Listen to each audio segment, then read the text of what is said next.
Good morning and welcome. My name is Ben Austin and welcome back to my Bible reading segment. Isn't it amazing to know that God is working a miracle in your life today? God is working the miracle of life in you and around you, everywhere you look, everywhere you go.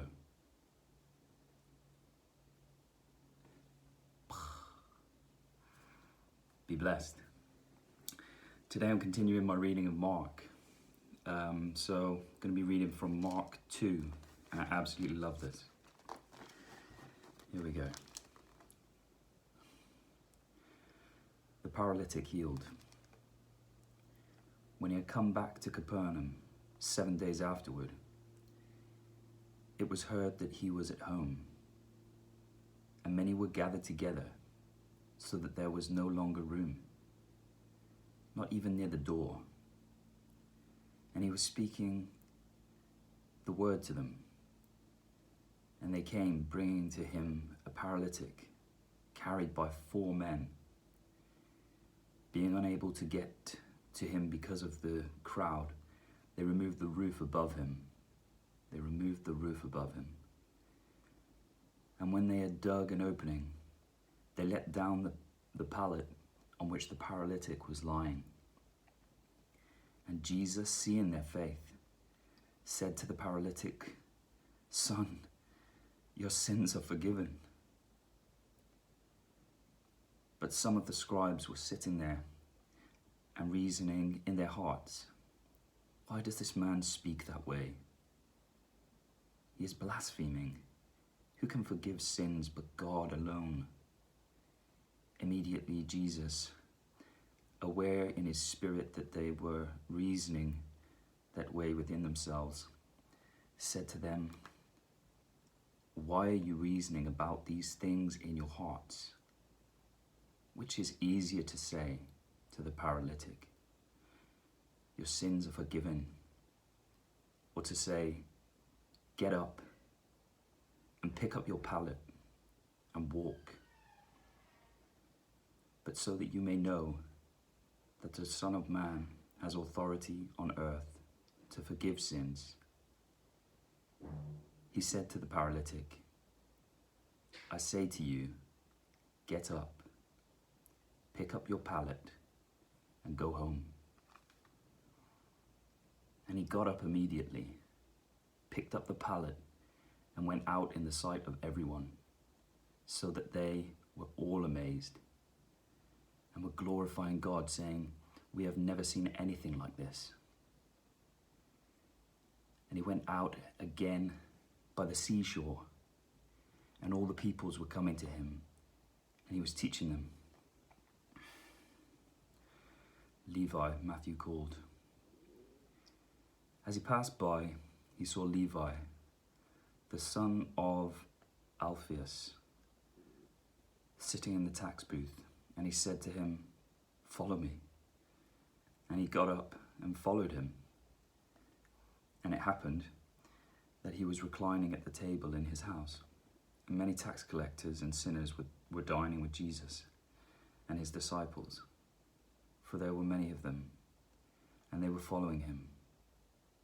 When the scribes and the Pharisees saw that he was eating with the sinners and tax collectors, they said to his disciples, "Why is he eating and drinking with tax collectors and sinners?"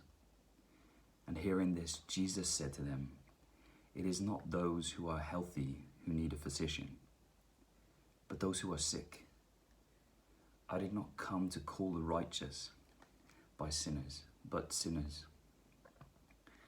I did not come to call the righteous, but sinners." John's disciples and the Pharisees were fasting, and they came and said to him, "Why do John's disciples and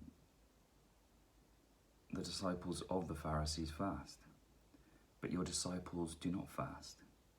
And Jesus said to them, "While the bridegroom is with them, the attendants of the bridegroom cannot fast, can they? So long as they have the bridegroom with them, they cannot fast. But the days will come when the bridegroom is taken away from them, and then they will fast in that day. No one sews a patch of unshrunk cloth on an old garment, otherwise the patch pulls away from it, the new from the old, and a worse tear results. No one puts new wine into an old wineskin, otherwise the wine will burst the skins, and the wine is lost, and the skins as well. But one puts new wine into fresh wineskins. Questions of the Sabbath. And it happened that he was passing through the grain fields on the Sabbath, and his disciples began to make their way along while picking the heads of the grain. The Pharisees were saying to him, "Look, why are they doing what is not lawful on the Sabbath?" And he said to them, "Have you never read what David did when he was in need? And he and his companions became hungry. How he entered the house of God in the time of Abiathar, the high priest, and ate the consecrated bread, which is not lawful for anyone to eat except for the priests. And he also gave it to those who were with him." Jesus said to them, the Sabbath was made for man, and not man for the Sabbath. So the Son of Man is Lord even of the Sabbath. There we go. Mark 2. Going to be back soon with Mark 3. I hope you're blessed. Enjoy your day. Enjoy the rest of your week. Take care. Bye for now.